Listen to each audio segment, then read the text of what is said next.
Samantala, bagong leadership ng Senado nagpatupad ng rigodon sa mga committee chairmanship. Si Mean Covera sa detalye ng balita. Mean?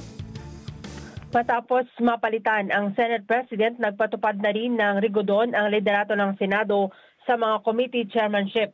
Bukod sa Blue Ribbon Committee na pamumunuan ni Senate President Pro Tempore Ming Lacson, pinalitan na rin ang chairman ng Committee on Labor. Mula kay Senator Amy Marcos, ililipat ang chairmanship nito kay Senator Raffy Tulfo.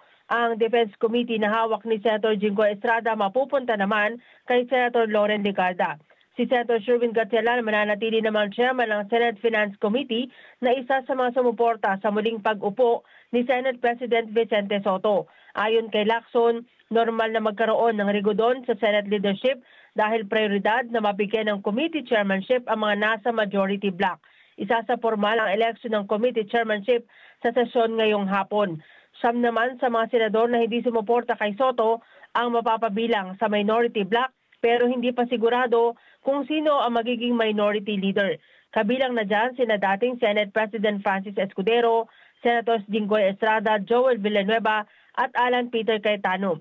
Mapapabilang din sa minority ang tinaguriang Duterte Bloc na kinabibilangan ni Senators Bongo, Ronald Bato de la Rosa, Robin Padilla, Amy Marcos at si Senator Rodante Marcoleta.